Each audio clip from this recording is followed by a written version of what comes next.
The Intellectual Gentlemen's Club.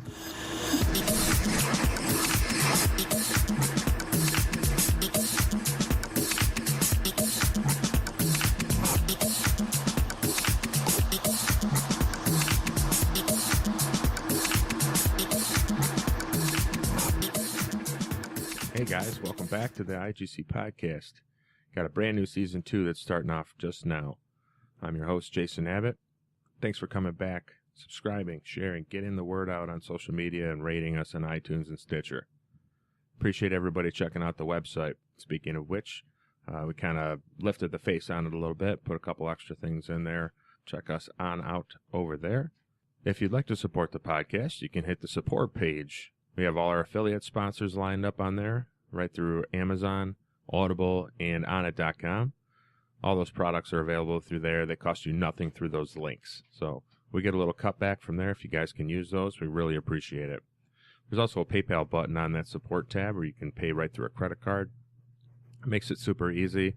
And anything you give to the podcast goes directly into the podcast.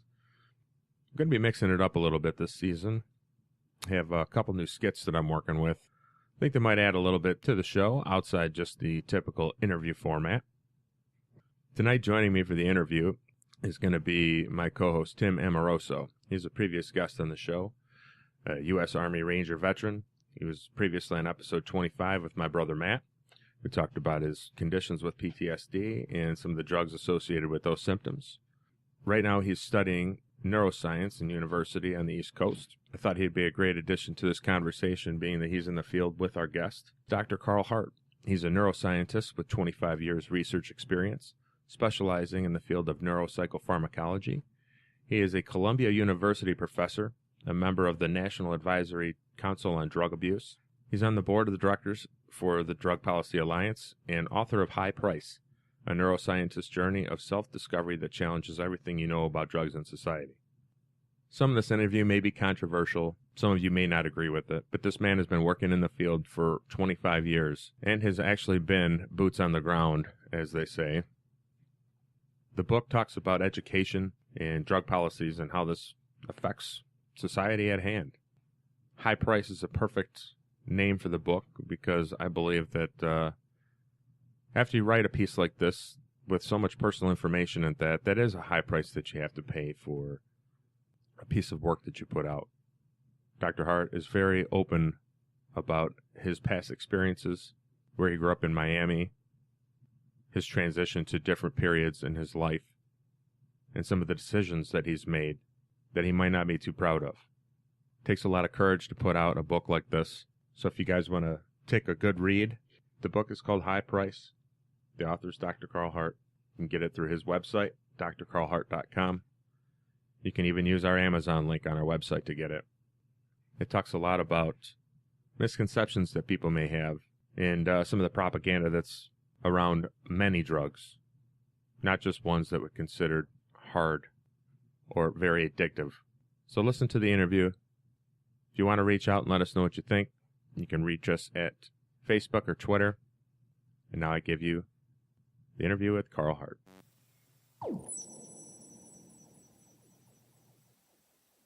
Well, welcome back, ladies and gentlemen. We are at the IGC podcast. This is first episode in season 2, episode 34.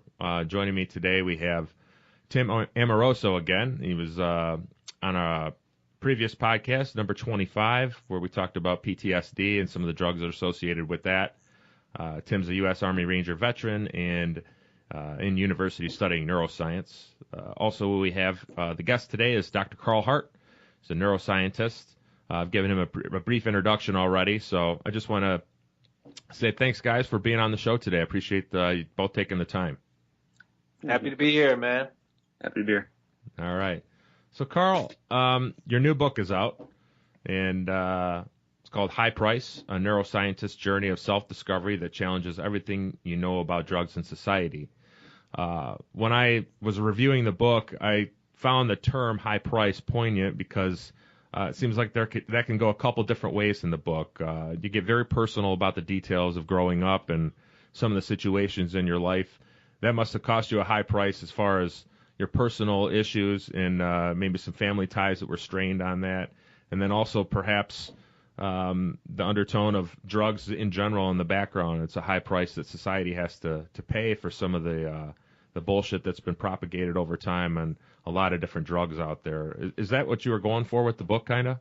Yeah, man, I couldn't have said it any better. You hit it on the head. The personal, in terms of the high price that one pays in order, when you come from a background like mine and then you go and try to hang out in spaces where I'm hanging out, like Ivy League institutions, and then becoming disconnected from the community that raised you. That's one. And also the strains on the relationships when you divulge so much personal information, not only about myself, but about my family. And so sometimes people, they don't like that, and I can dig it. And I tried to be as respectful as possible. And then you pointed out the high price that our society is paying for being misled, misinformed, and lied to, quite frankly, about how to deal with issues of drugs and other sort of aberrant behavior in our society.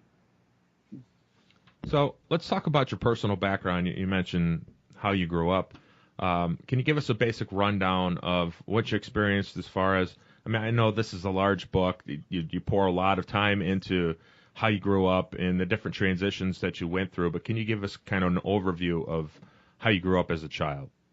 Yeah, when like you pointed out, it's a big book and a lot of information, and sometimes people, I mean, we like to be a little voyeuristic, and so if we think about the stuff that people are responding to in terms of how I grew up in the hood, the projects, and sometimes we think of these places as being so foreign. They really aren't that foreign. The same principles that guided my behavior guides the behavior of other people. There are some things that were different in that I didn't have access to some mainstream sort of things like a good education, or we were poor, so we had to find other ways to get what people in mainstream were getting. So sometimes I engaged in petty crimes. I used drugs, sold drugs, but really it wasn't to any extent where I was putting myself too much in harm's way. But yeah, I mean, that's the thing that people respond to, the fact that I engaged in some petty crimes and did some things that people in my position today don't usually do as a young person. Carl, what do you think it is that got you out of that situation and got you into the one that you are now as an Ivy League professor and all that? Is it a variety of things, or is there a certain course that you took or philosophy? Yeah, no, I think it's a variety of things.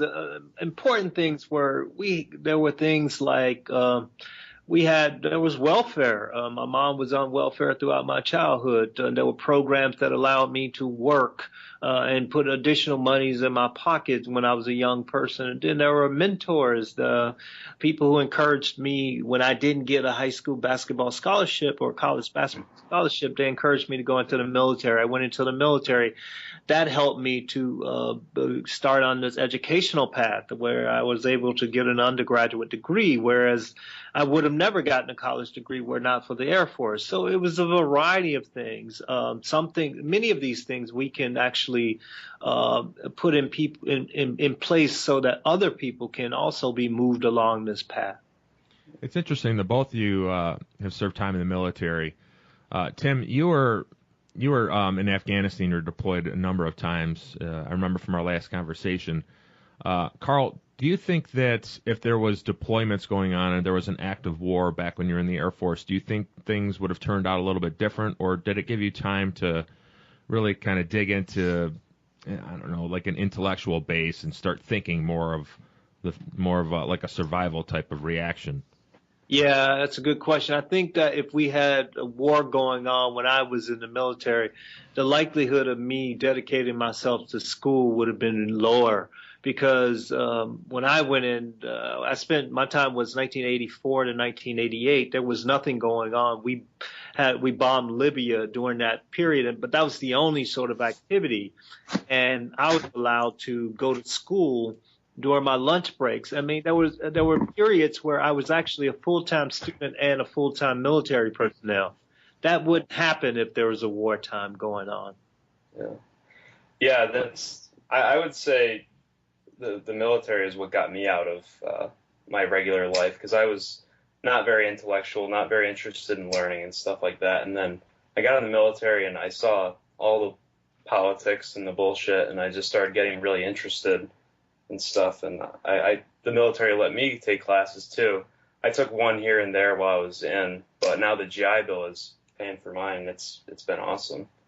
I think in that sense, the military has a lot of pros. You get a lot of benefits like that and helps you get into better living situations. Tim, last time we talked also, we talked about your PTSD and some of the symptoms that have been mitigated by using psychedelics like mushrooms and MDMA. We were talking earlier, how are your symptoms now? I mean, this is going well over a year since you... Yeah, my symptoms are definitely deteriorated. Like, they're not as strong as before, like when I was out. I think anyone that's served in Afghanistan or any combat situation or been in a car accident is going to have some kind of stress or anxiety, but it doesn't have to be attached to a certain event. And that's where I am now in my life, is my anxiety isn't necessarily attached to events that happen in Afghanistan, which I think have been helped through certain psychedelics and certain experiences that I've had on them. But I don't know how you feel about that, Carl. Is certain drugs can be beneficial for therapeutic settings, I believe. Well, I mean, that's obvious. I mean, yeah. Well, yeah, I guess, yeah. The SSRIs. The only people who might argue against that, are people who have political agendas. I mean, but that's what drugs do. I mean, yeah. If used right and responsibly, of course. Yep, yeah. I absolutely agree.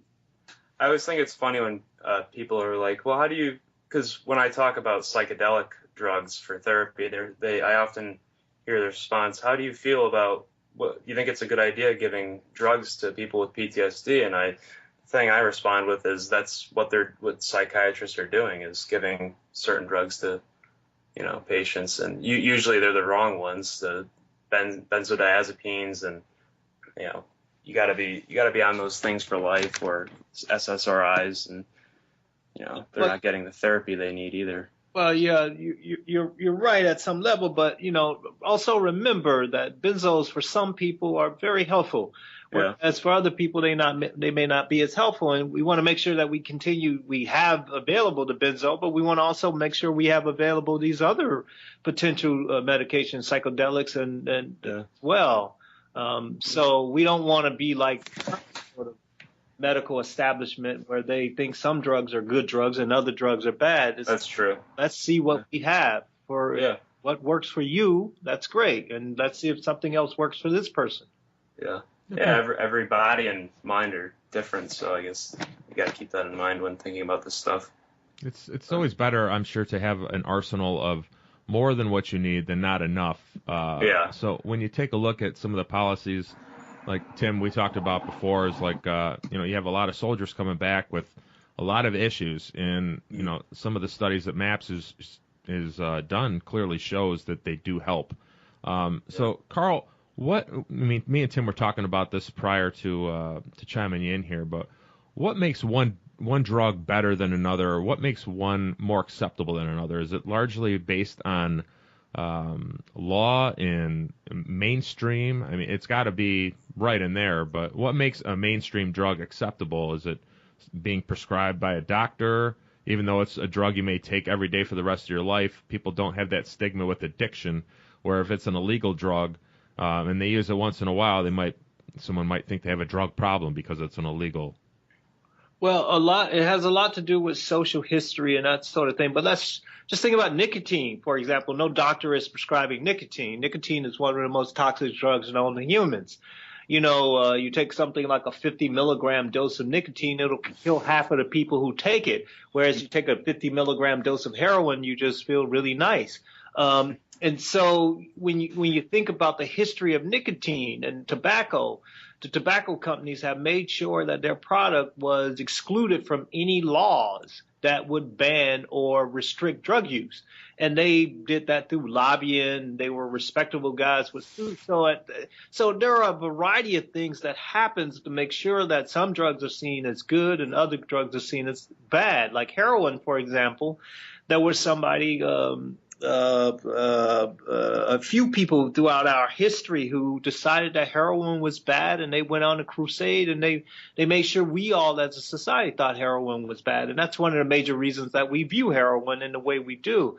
Certainly it's not based on pharmacology. Because if we start looking at purely pharmacology, there will be things like alcohol. We might reconsider what we're going to do with alcohol. The thing about tobacco or nicotine, we would reconsider what we're doing with nicotine or tobacco. So it's not certainly pharmacology. It's these other sociological factors that become really important.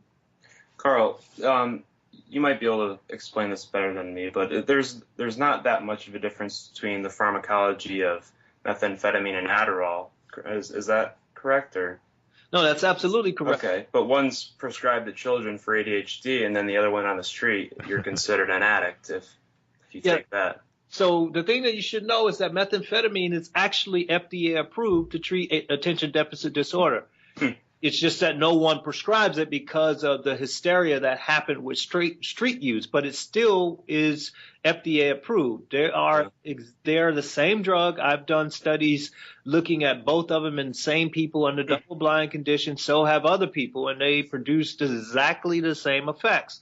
And so that is purely based on the hysteria in terms of what the population has said about methamphetamine. And the people who are using methamphetamine, we don't like those people. They are dangerous and boogeyman. And well, they are people who have been vilified in our society historically. Gay folks, poor white people we don't like in this society. And if you associate a drug with a group that you don't like, it's easy to ban the drug.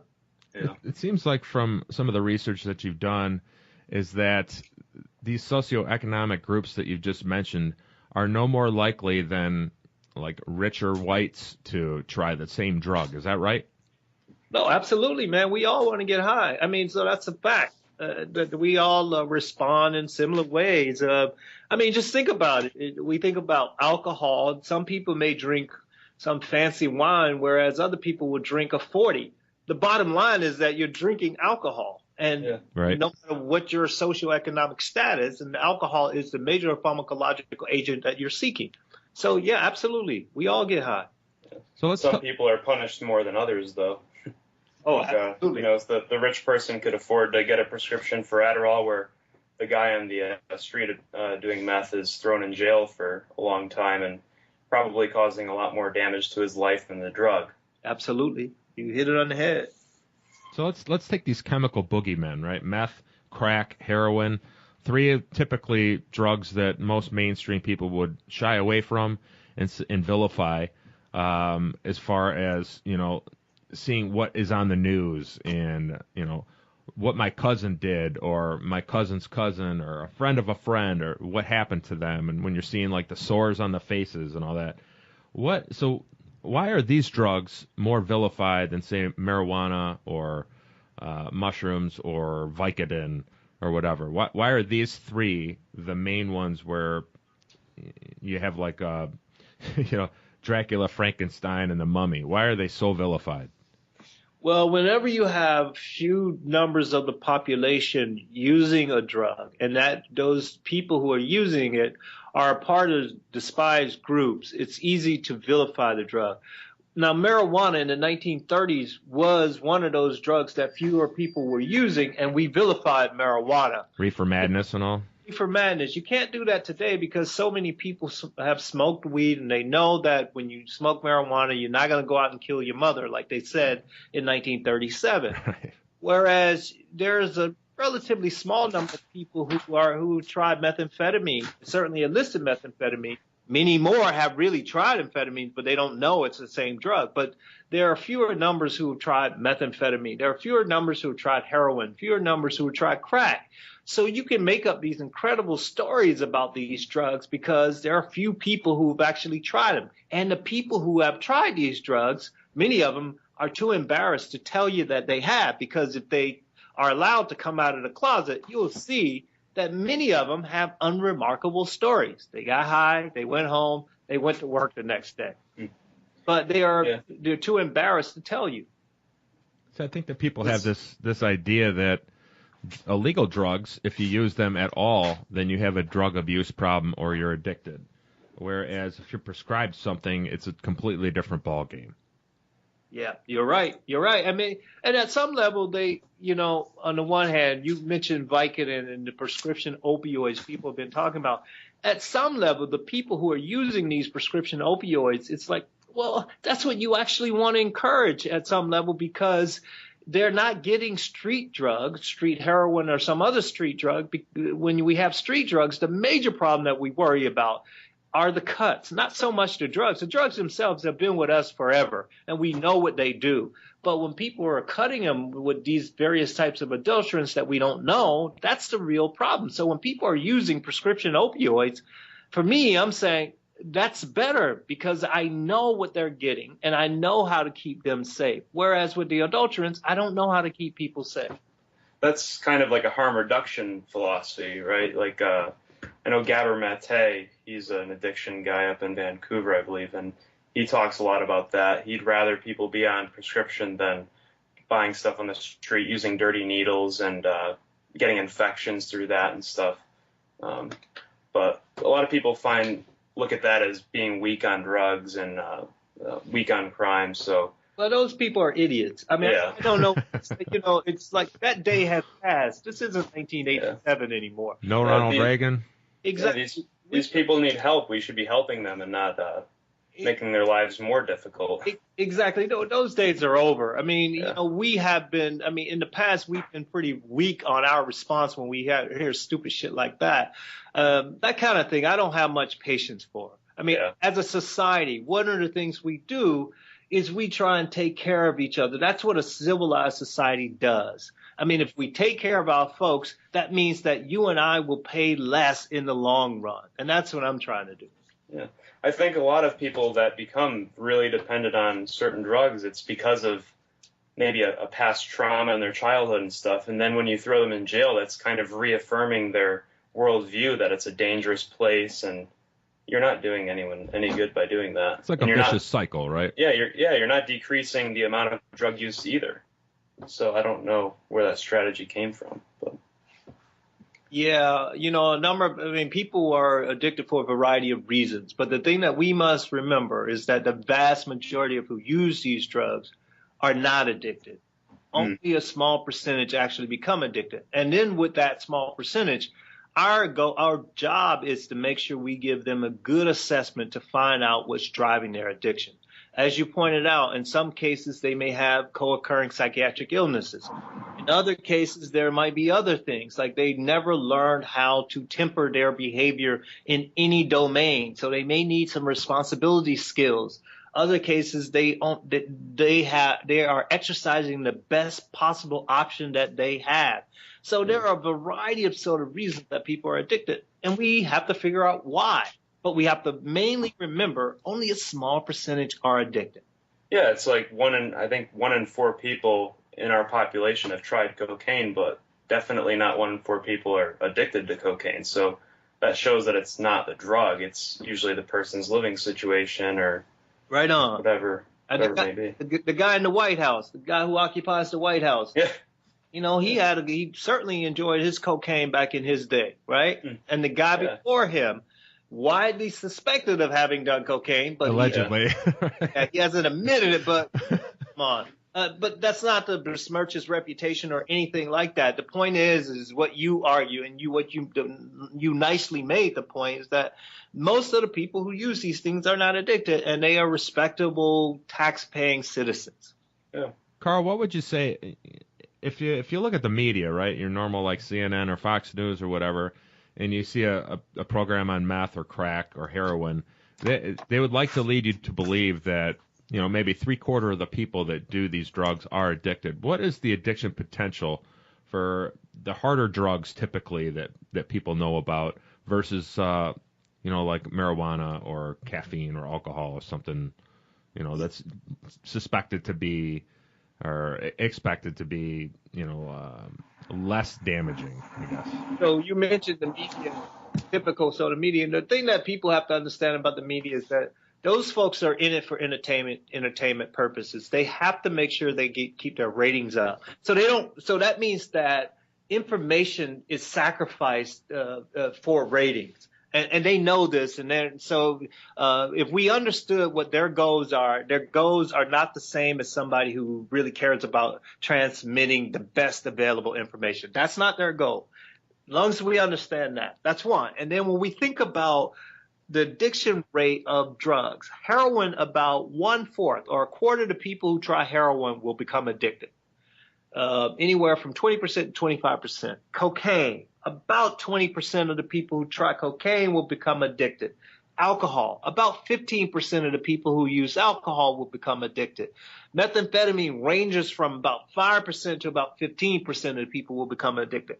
We take something like marijuana, less than 10% of the people who smoke marijuana would have become addicted. But when we take something like tobacco, a third, the most number of people will become addicted who have tried tobacco. A third of those people, considerably higher than marijuana, alcohol, cocaine, methamphetamine, all of those drugs. It seems like the drugs that are legal in our society are geared towards letting people relax so they can go back to their work in the morning and do their 9-to-5 job. Perhaps a job they don't like. They go home, they have a few beers to forget about it, and then they use caffeine and tobacco in the morning to kind of amp themselves up to get ready for the day. And they shy away from drugs like, psychedelics, like we've talked about, where, it'll give you introspection and allow you to kind of see what kind of rat race you're in. It seems to me that they don't want those type of drugs legalized, but the other ones, a society can function more or less the way that they want it to be. Well, if they want to do that, they should probably make amphetamines more widely available. Amphetamines more widely available as well as heroin, because you can really relax on heroin and you can certainly be up for the amphetamines. The military recognizes this, so some people in the military get amphetamine. But your point about the hallucinogens, I think one of the things that has happened with the hallucinogens, we had this awful history in the 1950s, 60s or so, where the military was testing a lot of these psychedelics unbeknownst to the subjects, and they got in trouble with them. Mm-hmm. In that some people killed themselves because they didn't realize that they had been slipped a powerful mind-altering substance at some large dose, and that's just the worst thing that one can do. Sure. And then we had Timothy Leary being quite boastful about what he was doing, and his experimental rigor left a lot to be desired. So you have all of these forces coming together, having people see or believe that the psychedelics were just too dangerous and too unpredictable. Nowadays, we're starting to build a database, as you all pointed out, MAPS, a number of other people are supporting psychedelics in research, and we're seeing that psychedelics behave just like any other drugs. They have predictable effects as long as you make sure you know the dose, the setting, the set, all of these sorts of things. You can predict the effects. So I think as we get more information about the psychedelics, I think people will be more likely to try them, use them, hopefully in therapy and those sorts of things. There's still a really negative connotation, I believe, and especially in like academia, where psychedelics are dangerous and could cause psychosis on the first use, and that may be true, but I feel like it's if you're already predisposed for a psychosis or some kind of mental disorder. But that's true with any drug, I would think, is you have to be careful in what you take, or even traumatic experiences like a car accident could trigger a psychosis in someone that's already predisposed, I believe.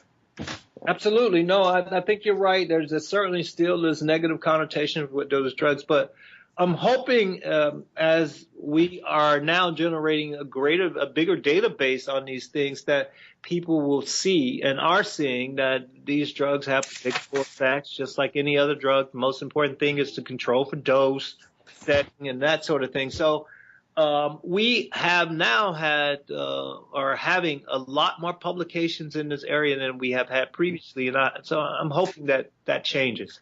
Yeah, have you heard of the Horizons, the Perspective on Psychedelics, on October 10th? It's in New York City. Yeah, they do this on an annual basis, right? Yeah, I went there last year and it was fascinating. A lot of researchers came and talked about what they've been doing with end of life and addiction and using psychedelics. It was really interesting. I think I'm going to go this year. Yep, I'm aware of it. I know I haven't gone yet, but I know many of the players and enjoy talking to many of the players. It's pretty cool. It seems like there is hope in the future for new medicines to be developed because of all the research that's been going on. It seems like it's kind of a new thing too. Seems like when we're talking about new coming on the scene as far as legalization versus decriminalization, I take a fairly libertarian perspective on personal rights to let people do what they want to do. Carl, where do you fall on the line as far as legalization? Do you think that all drugs should be legal? Do you think all drugs should be decriminalized? Where do you fall on that spectrum? Yeah, so in the book, I argue for decriminalizing all drugs, but I just want to make it clear, I'm not against legalization. I think I'm more on the libertarian perspective on this as well, but I am an educator as well. So the major thing that I argue for is that we initially decriminalize and increase the correct or sound education. So we decrease the likelihood of people not so much getting in trouble with these drugs, but decrease the likelihood of people believing these hysterical accounts of what these drugs do. For example, when we think about Colorado and Washington now legalizing marijuana, there have been some incredible stories out of the press about what marijuana can do and how. There was, what's her name, Maureen Dowd of the New York Times wrote that op-ed about having eaten a chocolate bar or a cookie or something, and she was debilitated for about 8 hours, and she wrote about this, and it was news. And the thing about it is that she took a large dose, and she's not a pot smoker. It's stupid. It's like drinking a fifth of vodka and then writing about how dangerous vodka is. Sure. I mean, it's metabolized completely different at that point anyways. If she would have taken a small dose, just like someone who was inexperienced would do, she would have probably had a completely different, probably more pleasurable experience. And so my thing is that we have to make sure we educate the general public first, and then we can, so maybe decriminalization serves as an intermediary step. And in that way, the public becomes inoculated from this sort of hysteria that people are writing about. Go ahead. No, go ahead, Tim. Oh, I was thinking maybe replacing DARE. Instead of having a police officer come in to your school when you're in 5th grade and fill you full of propaganda. Tell you all drugs are bad, right? Yeah, educate the kids and make the conversation open and fluid so they could go home and talk to their parents about it and educate them about the use, like this is the safe way to do it, rather than just scaring the daylights out of them, even though a lot of them are going to try it anyways, but ignorantly, sadly. I think I've always been very honest with my kids. We talked about drugs since they were real young. Sex, the same thing. I try and be very open with the kids. I don't like to. They're gonna experience enough bullshit in their life, and they don't need that at the house. They need honesty and a good foundation on who they can trust, and I try and provide that for them. Absolutely. It's interesting to me that Tim, you're talking about changing the DARE program. I think that it would scare the hell out of a lot of parents if their kids came home and said, Mom, marijuana isn't all that bad. I was wondering. What would it feel like and this and that? And that just sets off like a chain reaction of the parents, I believe, and I can't speak for everybody, but I think a lot of parents out there don't want that talk. They don't want to talk about drugs. They don't want to talk about sex. They want them to kind of, I had to figure it out myself type of thing. And it makes their job a lot easier. Not in the long run because That's true, the kids are going to have a skewed idea of what it's all about. I think children need guidance. They don't need somebody telling them exactly what to do and why. They need to be guided into decisions. They need to have all the information, before they jump into something like that. Do I want my kids to go out and smoke crack or smoke meth or even smoke weed right now? No. Yeah. That's not the idea. It's to give them the information behind everything. Things. I don't want them to be filled with bullshit. They're going to get enough of that. Yeah. Yep. So, talking, just kind of stepping on that there, the drug policies that are in place today obviously are abysmal, and we can see the effects, with prison rates and in the criminal justice system at large. What do you think needs to happen, Carl, as far as the prison systems, the drug policies that are in place to kind of feed that prison industrial complex? Where can we start to kind of rehash the system, or does it need to be torn down and rebuilt? I think the first thing that we need to do, as I argued, is that we need to decriminalize all drugs. And then if you decriminalize all drugs, the question becomes, then we have to be honest about all of those jobs that we have created as a result of our current approach. And so you say, we're worried about those people losing jobs. If we are worried about those people losing jobs and we are honest, say, okay, well, maybe we can change the focus of what they do. One of the things that when we think about drugs, the major thing that worries me are not the drugs themselves, but the adulterants. Police officers confiscate drugs all the time on the street. They are never required by law or anyone to report the chemical composition or analysis of the drugs that they confiscate. Why not require them to publish this sort of stuff for the local communities to understand what is in the heroin that people are getting? Again, harm reduction, right? Exactly. And not only that, you keep police officers employed in a way that they are actually helping the community. And so you just shift the focus of the police officers. If you worry about them losing their jobs, you shift the focus to actually helping the community. So these people that would argue the fact that that's soft on drug policies, how do we change the perception and the indoctrination of Western society and really all global societies of how these things work? I mean, picture a world without drugs. Nobody really wants that. I mean, I heard you talk about that before. I mean, acetaminophen is a drug. Caffeine is a drug. Crack is a drug. But when I talked to Dennis McKenna, he made a good point that we are drugs. Our brain is a biochemical machine. Yeah. So you can't remove drugs from the society. They're always going to be there. And like you said, there's always going to be a need for people to get high and to relax and feel good or whatever. So where do we start? Yeah, so when we think about the people who say that you're being soft on drugs or crime, so you say that, first of all, like you pointed out, we're never going to eliminate drugs.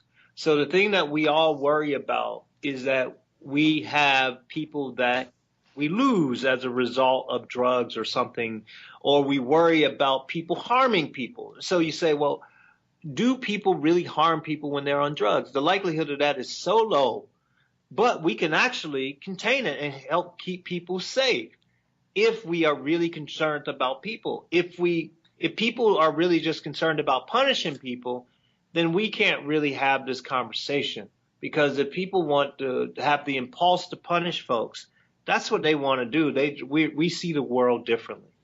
Yeah, if you punish drug use, you're kind of punishing behavior that hasn't even happened yet. I think the only thing that can and should be punished is you harming someone else or a behavior that you do. But changing your brain chemistry isn't affecting anyone around you. So it might affect other people around you. They might be happier. They might treat you better. I mean, frankly, just think about when you have a significant other or you're interacting with people and they're slightly euphoric and buzzed, whatever, you might have a better time. Yeah, opens up conversations, decreases ego barriers, and good things can definitely come out of that. I mean, our military, we all use these drugs in order to enhance human functioning. We certainly can do the same on an even larger scale. Yeah, for sure. How does you guys are both in the neuroscience field. Maybe you can explain to me how different receptors, or how exactly does the brain process drugs? I know that different drugs pass the blood-brain barrier faster, but what is the mechanisms that allow people to feel the effects of drugs? All right, so like whenever you're talking to people who do neuroscience or talking about the neuroscience of drugs, they're getting ready to tell you some bullshit. A lot of word gibberish. That's what Word salad. That's been one of the most disappointing things over. When I started studying this about 25 years ago, I was really trying to figure out the neurobiological mechanisms that were responsible for drug addiction. I can tell you all about how cocaine exerts its effects on the dopamine transporter, on serotonin transporter, all of these sorts of things, how it interacts with the cells. The thing that's really important for people to understand about the brain is that we emit our behaviors based on the communication of cells, of brain cells with each other. And they typically communicate by releasing neurochemicals, and those chemicals open up channels that will increase the likelihood or decrease the likelihood of that cell firing on to the next cell. And that's how behavior is accomplished in general. Drugs interrupt that interaction. Interrupt that interaction in that it can enhance it or it can decrease it, but it interrupts it. It interferes with it. And so we can talk about how each individual drugs do whatever it does with each individual neurotransmitter systems. We can do all that sort of thing. But it doesn't really bring you any closer to understanding how cocaine exerts its behavioral effects such that it produces euphoria. But I can tell you some stuff that make you feel like, oh, all right, I think I understand. And you really won't, but I can do that. Yeah, I think drugs basically just enhance or inhibit the chemicals that are already in your brain. They're not really putting new chemicals. They're just opening or closing the flow of chemicals, like serotonin or dopamine, like Carl said. So one of the things, you look at the amphetamine structure, whether it's methamphetamine or Adderall, you look at the structure, and then you look at the structure of dopamine, which is the neurotransmitter, look at the structure of norepinephrine. They almost look identical to methamphetamine. And so one of the things that methamphetamine does is that it tricks the cell to making the cell believe that it is the neurochemical norepinephrine or dopamine. And so it acts by, one of the ways by which it acts is it causes this huge release of these neurotransmitters. And the release of these neurotransmitters can be important for euphoria, can be important for a variety of things.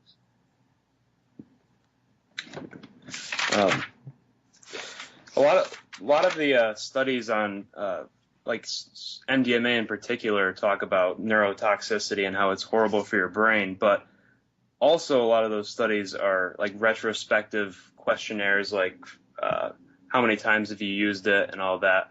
And I feel like those tend to not be so accurate just because, one, you don't know a lot of the users don't know what they're taking because they get it at a club or it's impure. And there's also poly drug use. They've used many other drugs in the past. So how do you feel about some of the science on the neurotoxicity of drugs in general? Well, when you say the neurotoxicity of drugs, you're talking about in humans, not animals, right? Yeah. Yeah, so the neurotoxicity of one of the things that I've been really interested in is methamphetamine and neurotoxicity, and I reviewed that literature and published a critical review, and I haven't found neurotoxicity in humans. But there have been researchers who have done neuroimaging, and they indicated in their conclusions that they found neurotoxicity, but their conclusion does not match their data, and that's what I published a paper showing. Really, amphetamine certainly can cause neurotoxicity. When you look at laboratory animals, when you give them doses that are 20 times, 30 times, 40 times the doses that human takes, you definitely will see some neurotoxicity. Yeah. But humans don't take that dose because it's unpleasant. Yeah. But I feel like that's kind of a common thing for scientists to do, is because they kind of want to get results. They want to show that these drugs cause neurotoxicity, so they give them very high. Right? Yeah, well, Absolutely. maybe not even deliberately, but maybe. No, it's deliberate. Yeah. It's just what you just said. It's absolutely deliberate. I'm trying to be. It's going after your non-confrontational. hypothesis 100%, right? Yeah, like when I was trained, the thing was, when I was trained, it's like if you have a hypothesis, you must do. You want to get that right. No, but you must do everything you can to disprove your Try and hypothesis. disprove it, right? Yeah. And in that way, you have a solid sort of finding. Mm. That's not how people are being trained today. Today, you do whatever you can to support your hypothesis. Yeah, especially when you're relying on grant money to come in. You don't want to be giving the grant givers information that they don't want, because then you're not going to get money to fund your project anymore.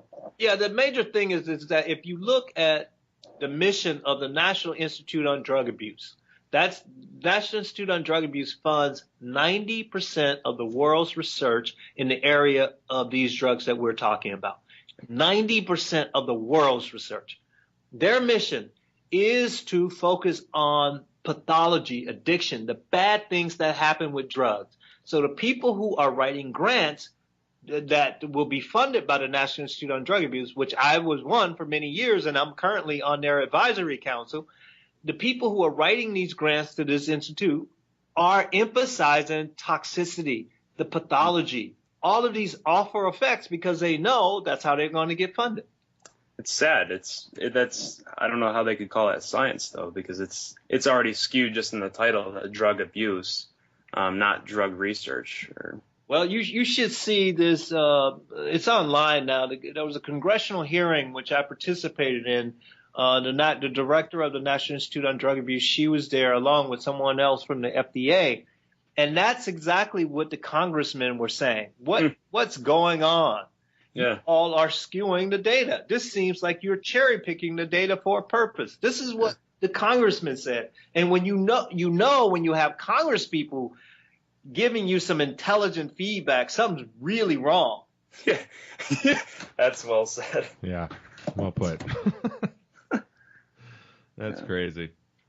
Well, Carl, I wanted to kind of step off here and get into a different boundary of water. And a lot of the undertones in the book talk about racism and what it's like today and what it was like when you were a kid growing up and even before that, and how things have progressed. And obviously there's still a lot of racism in the United States, especially.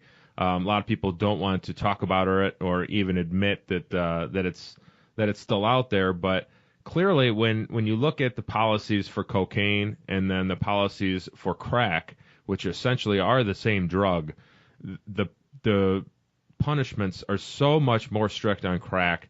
And do you think that we're talking about drug policies again? Do you think that that's designed to keep different areas of socioeconomic status down? And is that why they're still illegal? I don't think it was designed to be that way, but it certainly played out the way you just described it. In 1986, we passed these laws that punish crack cocaine 100 times more harshly than powder cocaine. But we have to remember when those laws were passed, 16 of the 20 black congressional caucus members voted for those laws. But when the data came in, the data started to come in about 1992. And then in 1995, the U.S. Sentencing Commission, the people who determine punishment for crimes in this country, they said, there's an injustice going on. We need to change this law. And so the people who voted to pass those laws, the Congress, those people who supported those laws, they didn't mean to do that. They didn't mean that for these laws to have this sort of racist effect. But now when you have the information before you and you're being told that it's having this effect, now you have an opportunity to do something about it. In 1995, Bill Clinton and the Congress decided that, nope, we understand that we're having this racist effect, but we're not doing anything about it. Now, that's where you have a problem. Like these days, we're always trying to say who's a racist, who's not a racist. It's like that's a clear example of Bill Clinton and the Congress, people who voted to maintain these laws, of people being racist. They don't have to wear white sheets. They don't have to call anybody a nigger or anything like that. They have the data before them, and they failed to do anything about it. And they were in a position to do something about it. And so that's the most troubling thing that happens in our society. People make mistakes. We all do. And if you make a mistake, it doesn't make you a racist. But when you're presenting with this information that shows that we're having this deleterious negative impact that disproportionately affects this group, it's incumbent upon us to do something. Doesn't that affect the whole society at large? I mean, there's a lot of people that it seems like they get wrapped up in a minor drug offense or something like that from the hood, and it follows them their entire life. You even talk about it in your book. You were able to avoid largely the criminal justice system, and that may have been your best shot at why you were able to get out of that area and do what you did. It seems like if you get caught with, just some kind of little fine or whatever, as soon as you're into the system, it's so difficult to get out at that point. I mean, I think you just said it just perfectly well. That's it. Getting caught up in that system is far more detrimental than what you probably did. And that is precisely it. And the research has shown that for decades, and we know this, but we continue to do this. So why is it you're saying when these, when lawmakers or whatever see the injustice and they refuse to do anything about it, is that to keep somebody's pockets lined? Is that to keep things status quo, to keep the votes? Why is there no changes being made? Well, I think it's like you said, it's a combination of all of those sorts of things. It's like, first of all, the people who are being negatively infected directly, we don't really care about them. And then they don't have the resources really to draw attention to this issue. Who's going to listen to them? And then by that same token, we were allowed to slowly build up this sort of prison industry that a lot of people got paid and are getting paid. And people got a lot of votes when they said, we're bringing prisons to your community. Or when they said, we're going to be tough on crime, we're going to put more cops on the street. That means that certain other people will get jobs. Not only that, politicians appear to be doing something about crime. So they got votes. There's a quote in your book. It's by Malcolm X, and I'm going to paraphrase this, and I'll probably butcher it, but it says, if you stick a knife in my back, and if you stick a 9-inch blade in my back and you pull it out 6 inches, we've made no progress. Yeah. I mean, I thought that was pretty well put. It just seems like that's where we're at. It's like, they softened some of the crack laws and things like that, but it's nowhere near as 50-50 as it would be with cocaine, even though it's the same damn drug. It seems like, they're making a little bit of progress, but it's still so blatantly obvious of what's going on. Well, the thing about that quote that I liked was that Barack Obama, when he was running for president, he said he was going to get rid of the disparity between crack and powder. Right. And then he came in with this compromise. And that's why the quote is so appropriate. It's like, you still haven't done anything. Mm-hmm. Do you see? What yeah, is? Go ahead, Tim. Well, I'm just curious what the difference. I know that cocaine is the powder, and I believe it's the purest form, and that's what's shipped over the borders, brought into this country. But what's done with it to make it crack once it's here? So powder cocaine is just cocaine hydrochloride. So hydrochloride just means that it has a salt attached to the cocaine base. When you have that salt attached to the base, the temperatures that are required to smoke it are so high that the base decomposes before you get any psychoactive effect. So if you want to smoke it, you have to remove the hydrochloride portion off of it. And that's what you do with crack. You have baking soda and water heated up, and you can get rid of the salt, and you only get the base that comes back. Is that where the base head term comes from? Where it's just a cocaine base. That's exactly it. Okay. So is it? I believe crack's cheaper. Does it increase the quantity of the dealer to sell and distribute, or? crack is actually more expensive when you really look at it pound for pound. It would be like when you think about buying a 6-pack of soda versus one. Okay. It actually works out to be more expensive.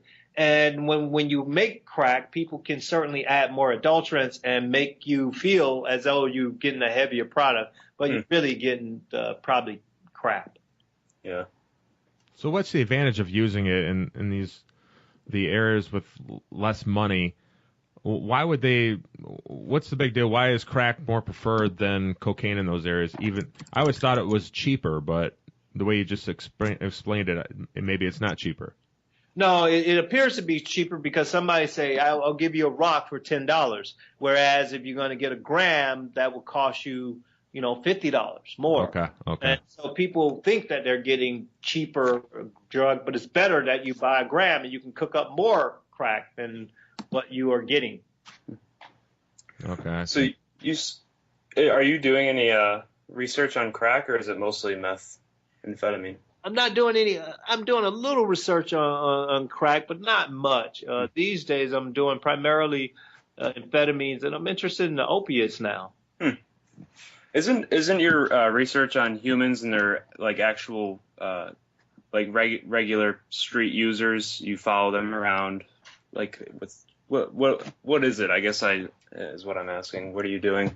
No, I actually bring people into the lab and we study them for weeks at a time, and we actually give drugs and monitor everything from their brain activity to their rating of euphoria, their sleep, their food intake. We monitor everything. Wow. What kind of technologies do you use and stuff like that? Like an MRI, CT scan? What kind of instruments? We have used fMRIs. We have used PET scans. We have used EEG machines. We have used whatever the study question is interested in, we will use the technology. Were you doing shift changes, like monitoring people's work hours, and then once they change, they use more meth or something like that? Yep, certainly was doing those kind of studies. Did a number of shift change studies where we have people work on a night shift for about a week, and then we switch them to the day shift, and we test various drugs ranging from marijuana to methamphetamine to modafinil, a wide range of drugs. That's pretty interesting. That seems like it'd be a hard thing to get permission to do. It really isn't. This is big business. You get the grants, the institution benefits. So it's really about money and justifying what you're doing based on a scientific rationale. If you have a good scientific rationale, there is so much money involved. Nobody's going to say no. Interesting. Yeah, very interesting. All right. Well, Carl, we're going to let you get going here. Appreciate you taking out the time today. There's just one other area I wanted to talk with you about, and it's largely about the personal sections of the book. It seems like, one of your quotes in here, you say that people like my cousin and your mother thought that you had gone crazy after you got out of the military and you came back with some kind of new information and new perspective. You talk about cultural currency and how you were able to add more currency on different cultures, and that was what you were able to kind of look back and see kind of some injustices of where you grew up in. So how was your relationship with your family after you wrote this book? Well, right after I wrote the book, now it's been about 15 months since the book has been out. So right after the book came out, we had a family reunion, and it was kind of strained and difficult because people see themselves in less than flattering lights, including me. Right. And sometimes, people only look at the less than flattering situation and not the things where they're looking more, they look better. And so I had to do a lot of work in talking to my siblings, my parents, and trying to explain that, we all can't always look good, including me. I think now they're coming around. The book has won the PEN Literary Award, and they get it. They see me out here talking about the injustices that occur, so they're starting to get it. I think that takes a lot of courage to come out and, be so upfront with your personal history, and especially in the position you are now. How did everybody react? Did you give anybody any idea of what you were writing about, and did you ask permissions from anybody, or how did that all get worked out? So I made sure that I recorded everybody, and I told them, I'm using, and I used their words to describe other people too. And so I wanted to make sure that I had corroboration for whatever I said about folks. Now, I didn't just want to have my story. And they all agreed in the beginning, they were like, oh, yeah, absolutely. But then when they see it all out like that, I think it was a bit shocking because it was so revealing. But if I wasn't revealing, I felt like if I wasn't really revealing, I would not have had the credibility. And I don't know if people would have found it as interesting. And not only that, I was trying to explain that it will make it easier for future generations, their children, my children, in that they don't have to be perfect, and no one has to be perfect because none of us are. And so that's what I was trying to do. I was trying to let everybody understand that I'm not perfect, and nor should we expect other people to be perfect. No? I thought perfection was what we were all striving for. All right. Well, Carl, if you had one piece of advice for somebody out there listening, how to think more critical, how would you direct them to do that? And I would just ask them when they're talking about things that they really care about, or someone's talking about things that they really care about, just to simply ask that person, those people, to show them the data that supports that position. That's the only phrase that people need to have in terms of learning how to think critically. Because if you ask people to show you the data, more times than not, no one will be able to show you the data. It's about what they feel, some story they've been told. And when you start to ask people to show you the data, you start to think about what kind of data would be required. What kind of evidence would you require to be convinced of some event? Yeah, I think faith has its own place for sure and guides people in different ways that are very helpful. But when you bring faith into a discussion on cold, hard facts, it doesn't ever line up. And so when you're talking about data, I think it's very important, especially in the field of a science, is, look at that data. So that's well put. Can you imagine us asking our politicians to show us the evidence that supports some positions that they have? They don't have to. That's no. They get a free pass. They get a mulligan on basically everything, it seems to be. Yes. All right. Well, guys, thanks so much. Tim, do you have anything else for Carl? No, I appreciate the conversation. It was great talking to you. You too, Tim. You as well, Jason. Man, I really appreciate it. Yeah, Carl, thanks. I wish you the best of luck. And is there any other projects you have working up on the future here you want to let everybody know about? I'm just trying to write this new book, man. I'm trying to get out of the public eye and trying to finish this new book. All right. All right. Well, you've been listening to the IGC with Dr. Carl Hart. Tim, thanks for being on the show once again. Carl, many thanks. Take care, guys. Okie dokie, guys. That was the interview with Dr. Carl Hart. I want to thank Tim Amoroso for being on the show once again, co-hosting, backing me up here. Appreciate that. If you guys want to reach out and find Dr. Carl Hart, you can find him at drcarlhart.com. He's also on Twitter at Dr. Carl Hart, or you can find him through Facebook as well.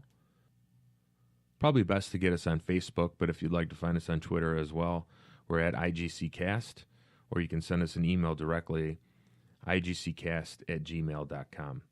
If you'd like to support the podcast, head on over to the website, hit the support tab, and we have our affiliate links in there that cost you nothing, and we also have our PayPal button.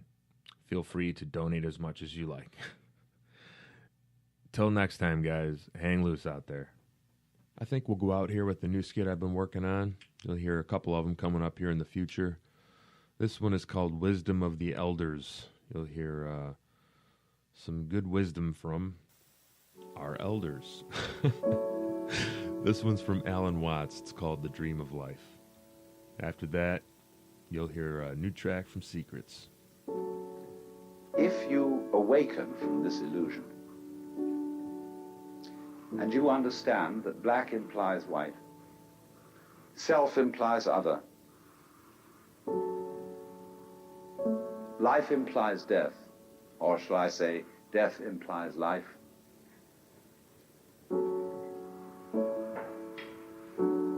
You can feel yourself not as a stranger in the world, not as something here on probation, not as something that has arrived here by fluke, but you can begin to feel your own existence as absolutely fundamental. I'm not trying to sell you on this idea in the sense of converting you to it. I want you to play with it. I want you to think of its possibilities. I'm not trying to prove it. I'm just putting it forward as a possibility of life to think about. So then, let's suppose that you were able every night to dream any dream you wanted to dream. And that you could, for example, have the power within one night to dream 75 years of time, or any length of time you wanted to have. And you would naturally, as you began on this adventure of dreams, you would fulfill all your wishes. You would have every kind of pleasure you could conceive. And after several nights of 75 years of total pleasure each, you would say, well, that was pretty great. But now let's have a surprise. Let's have a dream which isn't under control. Well, something is going to happen to me that I don't know what it's going to be. And you would dig that and come out of that and say, wow, that was a close shave, wasn't it? Then you would get more and more adventurous, and you would make further and further out gambles as to what you would dream. And finally, you would dream where you are now. You would dream the dream of living the life that you are actually living today. That would be within the infinite multiplicity of choices you would have, of playing that you weren't God. Because the whole nature of the Godhead, according to this idea, is to play that he's not. So in this idea then, everybody is fundamentally the ultimate reality. Not God in a politically kingly sense, but God in the sense of being the self, the deep down basic whatever there is. And you're all that, only you're pretending you're not.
Never said I was a gentleman, Actually, motherfuckers.